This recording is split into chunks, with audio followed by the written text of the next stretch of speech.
సున్నా వంటి మీ జీవితమును మన్నాతో నింపే మధుర కీర్తన, రోజుకో కీర్తన, చింతలను పోగొట్టే దీవెన. డిసెంబర్ 23.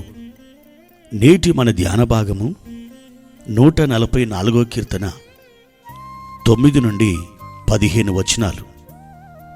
దేవా, నిన్ను గూర్చి నేనొక క్రొత్త కీర్తన పాడెదను, 10 తంతుల సితారాతో నిన్ను కీర్తించెదను. నీవే రాజులకు విజయం దయచేవాడవు, దుష్టుల ఖడ్గం నుండి నీవు నీ సేవకుడైన దావీదును తప్పించువాడవు.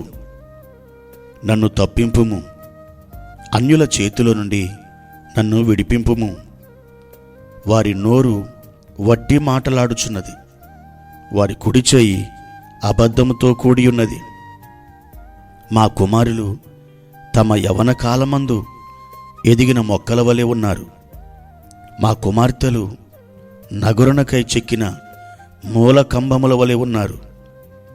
మా కొట్లు నింపబడి పలు విధములైన ద్రవ్యములకు నిధులుగా ఉన్నవి.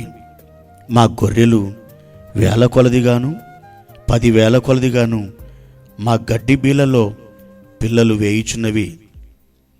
మా ఎడ్లు గొప్ప బరువులు మోయగలవి. మా వీధులలో చొరబడుటయైనను ఉరుకులెత్తుటయైనను లేదు. వాటిలో శ్రమగల వారి మొర్ర వినబడుటయైనను లేదు. ఇట్టి స్థితి గలవారు ధన్యులు. యెహోవా తమకు దేవుడు కాగల జనులు ధన్యులు. ప్రియమైన దేవుని బిడ్డలారా, ఈ ఉదయకాల సమయంలో పరలోకపు ఆ దేవుని సన్నిధి మీకు తోడై ఉండునుగాక. ఈరోజు ఎటువంటి ఆలోచన మీరు కలిగి ఉన్నారో, తన చిత్తానుసారమైన మీ ఆలోచనకు దేవుడు కార్యరూపము చేయునుగాక. 15వ వచనంలో యెహోవా తమకు దేవుడు కాగల జనులు ధన్యులు అని వ్రాయబడింది. 144వ కీర్తనకు దావీదు అలా ముగింపునిస్తున్నాడు. దేవుడు మీ దేవుడైతే అప్పుడు మీ స్థితి నిజంగా ధన్యకరమైనదే. ప్రియమైన దేవుని బిడ్డలారా, మీ జీవితాలలో ప్రభువైన యేసుక్రీస్తు మీకు దేవుడుగాను రక్షకుడుగాను ఉన్నాడా? లేక వట్టి మాటలతోనే ఆయన నా దేవుడు, ఆయన నా ప్రభువు, ఆయన నా రక్షకుడు అని చెబుతున్నారా? మీకు ఆయన దేవుడిగా ఉన్నప్పుడు మీరు దేనికి వెరవవలసిన అవసరము లేదు. మీ స్థితి అప్పుడు ఎంతో ధన్యకరమైనదిగా ఉంటుంది. ఈ కీర్తనలోని మొదటి భాగంలో సహాయం కొరకు అతడు దేవునికి ఎలుగెత్తి మొరపెడుతున్నాడు. చివరి భాగంలో దేవుని వలన తాను పొందిన సహాయాన్ని బట్టి అతడు ప్రభువుకు స్తుతిగానం చేస్తున్నాడు. దేవా, నిన్ను గూర్చి నేనొక క్రొత్త కీర్తన పాడెదను, 10 తంతుల సితారతో నిన్ను కీర్తించెదను. నీవు రాజులకు విజయము దయచేవాడవు, దుష్టుల ఖడ్గము నుండి నీవు నీ సేవకుడైన దావీదును తప్పించువాడవని 9-10 వచనాలలో దావీదు దేవుని స్తుతిస్తున్నాడు. ప్రభువునందు దావీదుకున్న వ్యక్తిగత సంతోషాన్ని ఇది చూపెడుతుంది.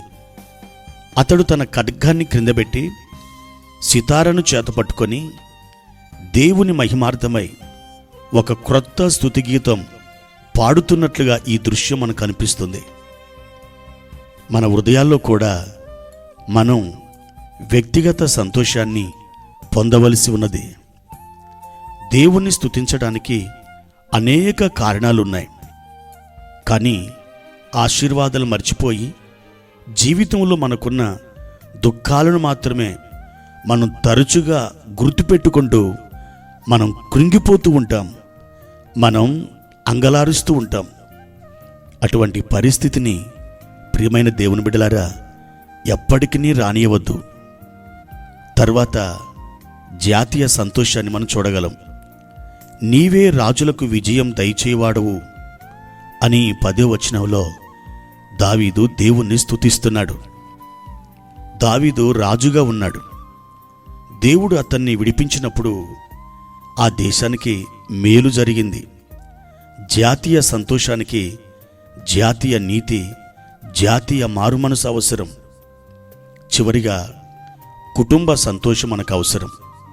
12వ వచనంలో దావీదు తన కుమారులను ఎదిగిన మొక్కలతోనూ కుమార్తెలను నగరునకై చెక్కిన మూలకంబములతోనూ పోలుస్తున్నాడు.